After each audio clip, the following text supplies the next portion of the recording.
Hello friends, welcome back to my channel. আজ তোমাদের সাথে শেয়ার করব টমেটো খেজুরের চাটনির রেসিপি।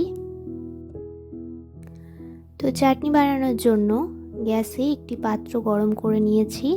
এর মধ্যে 2 চামচের মতো আমি সাদা তেল দিয়ে দেব। তোমরা চাইলে এখানে সর্ষের তেলটাও ব্যবহার করতে পারো। তেলটা কিছুটা গরম হয়ে গেলে দিয়ে দেব 5 ফোড়ন ও দিয়ে দেব একটি শুকনো লঙ্কা।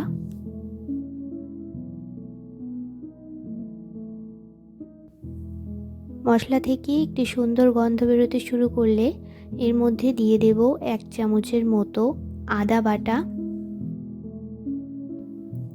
ভালোভাবে একটু নাড়াচাড়া করে এর মধ্যে কেটে রাখা টমেটোর টুকরোগুলো দিয়ে দেব।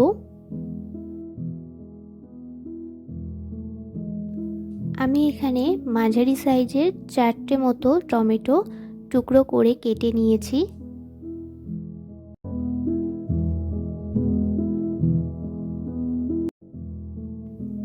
এবার এর মধ্যে দিয়ে দেব স্বাদ মতো নুন আর দিয়ে দেব অল্প পরিমাণে হলুদ গুঁড়ো।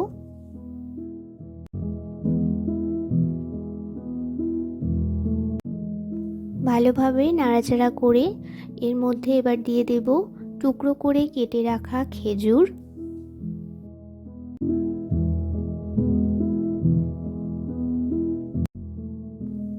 ভালোভাবে টমেটো ও খেজুরটা একটু নাড়াচাড়া করে ঢেকে দেব।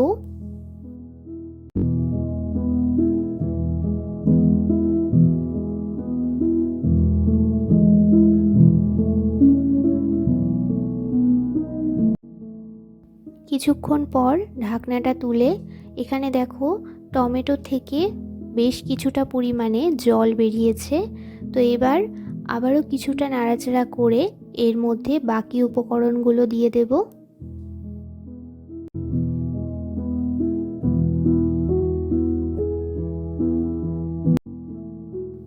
এখানে দিয়ে দিচ্ছি কিছুটা পরিমাণে পাকা তেঁতুল গোলা জল।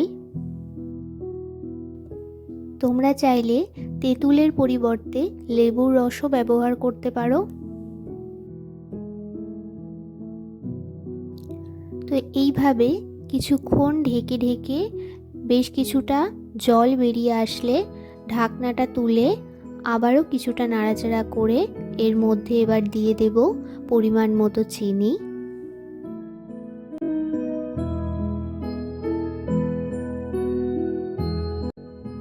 তোমরা যে যেরকম মিষ্টি পছন্দ করো তোমাদের পরিমাপ মতো চিনিটা তোমরা ব্যবহার করবে। তোমরা এখানে চিনির বদলে গুড়টাও ব্যবহার করতে পারো।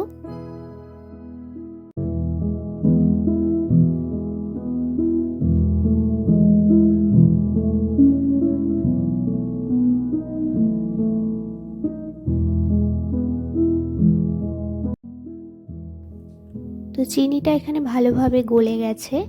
এবার এর মধ্যে আমি দিয়ে দেব পরিষ্কার করে ধুয়ে রাখা কাজু বাদাম ও কিশমিশ।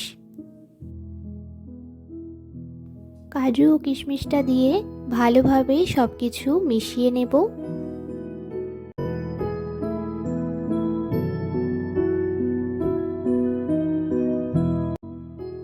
এবার এর মধ্যে আমি দিয়ে দেব অল্প কিছুটা জল। জলটা দিয়ে ভালোভাবে নাড়াচাড়া করে আবারও কিছুক্ষণ ঢেকে দেব।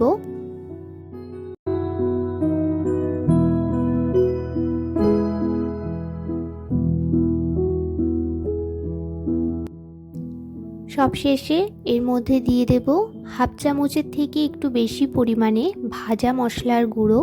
এই মশলাটা দেওয়ার ফলে চাটনিতে খুব সুন্দর একটি ফ্লেভার আসবে, চাটনির রঙটাও চেঞ্জ হয়ে আসবে। তো এই ভাজা মশলার মধ্যে আমি ব্যবহার করেছি গোটা মৌরি, অল্প পরিমাণে একটু জিরে আর দিয়েছি তেজপাতা, গোটা শুকনো লঙ্কা। এগুলো শুকনো খোলায় ভেজে গুঁড়ো করে নিয়েছি। তোমরা যদি চাটনির ঘনত্বটা একটু পাতলা রাখতে চাও তাহলে জলের পরিমাণটা অল্প বাড়িয়ে দিতে পারো।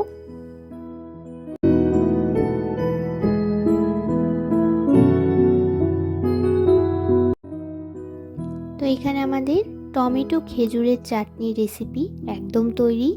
তোমাদের এই রেসিপিটি কেমন লাগলো আমাকে অবশ্যই জানিও। যদি ভালো লেগে থাকে তাহলে একটি লাইক করে দিও।